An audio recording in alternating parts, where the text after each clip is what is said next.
동주야, Halo guys, balik lagi ke channelnya Mimin. Gimana kabar teman-teman semua? Semoga baik-baik aja ya. Oke, di video kali ini mari kita lanjutkan review dari drama Buried Hearts yang makin seru tentunya. Bagaimana reviewnya? Ini dia, by Mimin.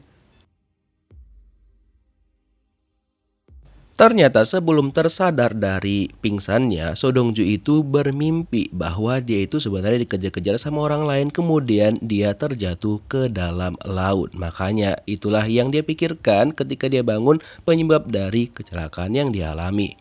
Pas dia udah sadar, orang yang menyelamatkan dia, Pak Jang, dia itu tiba-tiba aja ngebius So Dongju lagi, jadi akhirnya dia pingsan lagi. 자네 거기서 뭐해? Sementara itu Pak Cha nyiduk Ildo kok berdiam diri di ruangan ini nanya ada apa, tapi Ildo hanya diam aja. Kebetulan pada waktu itu Pak Cha mau minum alkohol tapi ketahuan sama sekretaris Gong dan langsung dia ambil minumannya. Dan sebenarnya sekretaris Gong tahu kejadian pada malam itu ketika Ildo sembunyi di ruangannya Pak Cha. Cuma dia ya udah dia biarin aja dulu, kalau misalkan gitu lagi, dia bakal mengambil tindakan yang lebih tegas. Setelah itu Ildo menemuin Pak Cha dan bilang bahwa si kakek tantrum bakal mengambil saham lagi di perusahaan chemical mereka. Nah, hal itu membuat Pak Cha semakin geram dengan si kakek tantrum. Nah, dia bilang sama Ildo, ya udah kasih aja dulu dia sejumlah uang untuk sementara waktu, dan dia kasihlah kode ini sama Ildo. Cuma Ildo tahu kan kalau misalkan kode itu tuh adalah kode yang salah. Jadi dia bingung apa yang harus dia lakukan. Setelah dia balik ke kamarnya, istrinya datang dan istrinya meminta kepada Ildo untuk segera menyingkirkan So Dongju. Ya memang mereka nggak bisa menghabisi nyawa Dongju, tapi setidaknya kasih dia pesangon, uang kesepakatan atau apalah. Padahal istrinya nggak tahu kalau misalkan suaminya sudah berusaha menyingkirkan So Dongju. By the way, So Dongju bermimpi lagi ketika dia masih pingsan lagi kan. Jadi lanjutan dari mimpi sebelumnya ketika dia udah jatuh ke laut dan ada orang yang memanggil namanya. Dan seketika dia terbangun. Pak Jang, orang yang menyelamatkan Dongju, langsung menghampirin dan dia kaget kalau misalkan Dongju itu ternyata masih hidup. Terus Dongju bilang dia lapar banget, dia perlu untuk mengisi energi. Sementara itu di tempatnya Pak Cha, ternyata si Eda ini, anak keduanya Pak Cha, dia ternyata menemukan kode password terbaru di berangkasnya Pak Cha dong, dan dia langsung pergi dari sana setelah mengambilnya. Nah, keesokan harinya Ildo menyampaikan sama Pak Cha kalau misalkan kode yang dikasih sama Pak Cha ke dia itu salah gitu loh. Nah, setelah diingat-ingat sama Pak Cha, oh ya benar, aku kan udah ganti, ntar deh aku cariin katanya. Jadi dia nyuruh Ildo untuk berangkat kerja dulu. Pas dicari sama Pak Cha ya kan, loh kok nggak ada. Nah, dia ingatlah kalau dia sama Dongju tuh simpan di mejanya, di tempat tumpukan pena gitu. Tapi ketika dicek sama Pak Cha, loh kok nggak ada nih. Nah, dia telepon lagi lah Ildo, dia bilang kayaknya lobby aja dulu deh, si kakek tantrum bilang aja uangnya nanti aja dulu gitu. Nah, pening lah si Ildo. Terus kan setelah Dongju sudah mendapatkan makanannya, setelah udah ngisi energi dia, terus ditanya-tanya lah sama Pak Jang, kamu nggak ingat apa-apa ataupun gimana gitu kan? Karena yang dia temukan Dongju tuh seharusnya ya ketembak gitu, cuma Dongju ingatnya kalau misalkan dia itu dikejar-kejar orang dan jatuh ke laut.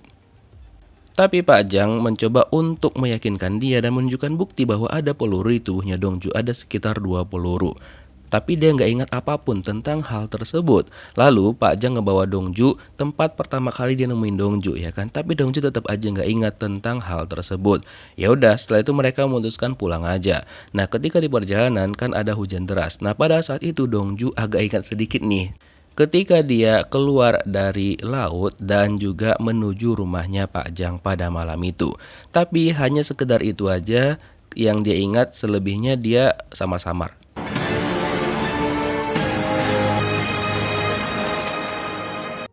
Jadi intinya So Dongju ini kehilangan ingatannya. Udah kayak sinetron Indonesia aja ya kan, banyak kali dramanya. Aduh. Sementara itu Ildo langsung datang ke rumahnya kakek tantrum dan memberikan sejumlah uang sama dia. Dia bilang itu dari berangkasnya Pak Cha. Tapi kan kakek tantrum nih tahu kalau misalkan di berangkasnya Pak Cha itu uangnya dolar semua karena pernah dikasih sama So Dongju. Jadi dia tahu kalau misalkan uang yang dikasih Ildo itu bukan berasal dari berangkasnya Pak Cha. Jadi dia agak sedikit kecewa dan juga kasihan sama Ildo. 이건 여자 팔찌네. 이거는 남자 시계고. Terus kan Pak Jang gak nyerah gitu aja agar Dongju ini bisa nginget namanya dia atau apapun itu kan, dia kasihlah jam tangannya Dongju, terus gelang cewek yang inisialnya itu YEN, tapi dia tetap nggak ingat. Bahkan Pak Jang juga ngasih jas yang dipakai sama Dongju terakhir, dia juga tetap nggak ingat. Bahkan dia kasih lagi HP-nya Dongju. Lalu Dongju coba nyalain HP-nya dan cuma ada satu nomor di sana. Yang sebenarnya HP itu kan masih dipegang sama Enam, cuma dia letakin sebentar karena kakeknya itu manggil dia karena dia disuruh lagi untuk pulang sama suaminya ini. Nah nggak terimalah Enam ya kan, dia pergi ke tempat Pak Cha, tapi Pak Cha bilang kalau misalkan Enam nggak mau ya udah saham yang diberikan sama Pak Cha itu dia tarik kembali. Ya nggak bisa Enam mendapatkan Dongju dan juga saham sekaligus, harus pilih salah satu. Jadi Dongju tuh nelpon lah ke HP yang dia kasih sama Enam. Nah kebetulan kan suami Enam tuh masih berada di kamarnya Enam. Dia angkatlah teleponnya. Nah ketika dia dengar itu adalah suaranya So Dongju, 여보세요? Hee-chul langsung marah-marah kepada Dongju dan juga memaki-maki dia. Lalu ketika Dongju mau ngomong lagi ya kan, HP-nya malah rusak. Aduh. Nah setelah itu Hee-chul langsung berikan HP tersebut kepada ibunya Enam. Kata dia tadi tuh Dongju menghubungin dia pakai HP tersebut, cuma menggunakan nama yang berbeda. Nah percakapan mereka didengarkan sama sekretaris Gong. Gak lama setelah itu Enam datang dan melihat HP-nya kok ada di tangan maknya. Ketika dia minta nggak dikasih sama maknya, malah disimpan sama emaknya. Nah karena masih penasaran dengan asal usulnya dia, Pak Jang ngajak Dongju untuk pergi ke warnet. Siapa tahu mereka bisa menemukan kata kunci di sana dan mungkin ada case yang dimana Dongju ini dicari-cari gitu kan. Tapi ternyata nggak ada artikel terkait satupun tentang So Dongju karena ya nama yang mereka gunakan bukan nama Dongju ya kan.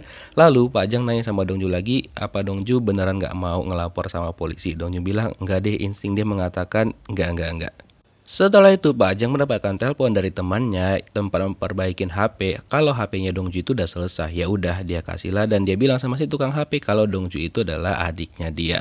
Nah, akhirnya mereka gunakan lagi HP tersebut. Keesokan paginya, Ildo menyampaikan sama Pak Cha kalau misalkan pihak pantai itu menghubungin perusahaan mereka kalau Dongju tuh sudah lewat menggunakan pemesanan kapal pesiar, tapi kok nggak dibaik-balikin kapalnya gitu kan. Jadi Pak Cha nyuruh si Ildo untuk nyari di mana keberadaannya Dongju. 서동주한테 전화해서 야단 좀 쳐요. Dan istrinya Ildo juga mendesak dia untuk menelpon Dongju menggunakan HP yang dikasih sama Hee-chul ke dia tadi ya kan. Tapi Ildo nih nggak mau, dia bilang udah besok aja deh. Nah istrinya maksa, katanya kan kalau misalkan nggak mau nelpon dia nggak mau tidur pada malam itu. Intinya Hee-chul bilang kalau Dongju tuh nelpon dia dari nomor itu dan nggak mungkin si Hee-chul salah. Ya udah ditelepon lah sama Ildo ya kan, dan betapa kagetnya dia. 나한테 총 쐈지. Itu benar-benar suaranya So Dongju, tapi dia nggak ngomong apa-apa, dia hanya senyum dan seneng karena ternyata So Dongju itu masih hidup. Jadi ya posisi dia aman untuk mendapatkan password dari berangkasnya Pak Cha. Walaupun ya tahu kalau misalkan So Dongju itu lagi hilang ingatan. Nah terus dia tiba-tiba matikan handphonenya. Dongju dan juga Pak Jang heran. Lalu mereka mencoba nelpon lagi dengan menggunakan suara Pak Jang, tapi HP-nya Dongju malah rusak lagi. Saat-saat yang nggak tepat banget. Setelah itu, Ildo langsung jumpain si kakek tantrum dan bilang semuanya kalau misalkan Dongju itu masih hidup dan dia bisa memastikan semuanya. Ya udah, si kakek tantrum langsung nyuruh pengawalnya Giho untuk mencari dimanapun keberadaan dari Dongju dan mereka harus mendapatkannya. Keesokan harinya langsung geraklah mereka. Ildo dan juga Giho langsung pergi ke sana. Mereka bagi dua. Si Ildo ini pergi untuk ngecek di kapal pesiarnya Dongju. Siapa tahu kan dia balik lagi ke sana. Nah, kebetulan juga Dongju sama Pak Jang lagi nyisir pantai atau laut juga untuk mencari tahu tentang seluk-beluknya Dongju ini ya kan. By the way, Ildo sampailah dia ke kapal pesiar itu tapi nggak menemukan apapun di sana. Masih sama kayak kemarin, kosong gitu loh. Dan sebenarnya kebetulan Dongju sama Pak Jang tuh lewat dan Dongju melihat ke arahnya Ildo. Cuma kan karena dia hilang ingatan jadi dia nggak kenal gitu. Lalu Ildo menyampaikan sama kakek tantrum kalau misalkan dia nggak menemukan tanda-tanda Dongju balik ke sana. Kakek tantrum bilang tenang aja, Giho bakal menemukannya. Nah kebetulan Giho itu sampai ke warnet ini dan disampaikan sama si tukang warnet kalau memang ada 2 orang ke sana tadi. Lalu dia pergi ke toko HP ini. Terus kan ketika Dongju sama Pak Jang balik lagi ke kapal pesiar itu, di sanalah Ildo melihat Dongju. Kagetlah dia. Dia langsung masuk ke perahunya untuk mengejar Dongju, tapi dia malah terjatuh karena buru-buru. By the way, ternyata Ildo nih nggak bisa berenang dan dia akhirnya tenggelam. Lah, Pak Jang memutuskan untuk balik ke sana dan juga Dongju. Lalu Dongju berusaha untuk menyelamatkan Ildo. Harusnya dibiarkannya itu dia meninggoy di sana ya kan, biar nggak ada yang tahu. Nah setelah itu mereka ngebawa Ildo ke rumah sakit dan mereka ya langsung pergi dari sana. Ildo kebayang-bayang tentang hal tersebut, tapi Dongjunya malah panas tinggi. Nah si kakek tantrum tetap memerintahkan sama Giho untuk segera ngebawa Dongju. Dia nggak peduli, pokoknya siapkan lebih banyak anggota. Ya udah, keesokan harinya mereka langsung gerak lagi nih untuk mencari Dongju. Bahkan si kakek tantrum menyiapkan sesuatu hal sama Dongju untuk nyiksa dia ketika mereka sudah menemukannya dan juga berhasil nangkap dia. Bener-bener dakjal si kakek tantrum itu. By the way, Giho itu bertemu sama anak kecil yang sempat diajak main basket sama Dongju. Dikasih tau lah sama dia tempat tinggalnya Pak Jang. Aduh, dan untung aja si tukang HP itu bilang sama Pak Jang ketika Pak Jang pergi ke sana untuk memperbaikin HP-nya Dongju kalau ada yang nyari-nyari Dongju. Dan untung juga dia bilang kalau dia nggak kenal, ya kan? Nah, karena hal itu jadinya Pak Jang panik banget dan berusaha untuk kabur dari sana. Nah, gak lama setelah itu sampailah Giho dan juga anggota-anggotanya ke sana ke rumahnya Pak Jang dan mereka langsung melakukan pengecekan ke sana. Nah, ketika mereka masuk ternyata rumah itu udah kayak kosong gitu loh. Dan mereka tahu bahwa kayaknya Dongju sama Pak Jang sudah kabur dari sana. Lalu dia mengabarkan kepada si kakek tantrum bahwa kayaknya Dongju itu diselamatkan sama orang yang berjenggot yang bernama Pak Jang.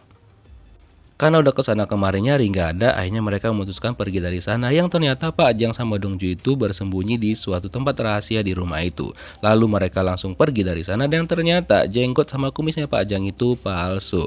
Dan untuk menghilangkan identitasnya dia nyopot jenggot dan juga kumisnya. Nah keesokan harinya Enam itu berencana kan mau pergi ke suatu tempat tuh. Nah berpapasan dia sebenarnya sama Dongju lagi nyebrang ya kan. Cuma dia nggak lihat itu Dongju gitu. Udah bener-bener kayak sinetron Indonesia. Kebetulan Dongju itu pergi ke toko tempat ngejahit jas dia itu. Dia tanya-tanya lah tentang hal itu ya kan. Dan kebetulan juga Enam sama suaminya juga ada di sana lagi milih-milih jas. Nah ketika mereka selesai dan keluar dari sana, dia lihat Lolo. Tunggu-tunggu, itu kan Dongju. Nah dipanggillah sama Enam. 동주야, Awalnya Dongju tuh nggak ngeliat, terus dipanggil lagi sama Enam dan dia melihat ke arah Enam cuma dengan ekspresi yang biasa aja, nggak excited karena kan dia hilang ingatan gitu loh. Jadi kayak B aja ketika ketemu sama Enam. So kira-kira bagaimanakah kelanjutannya? Kita lihat di next episode. Thank you for watching guys. See you next video. Bye bye.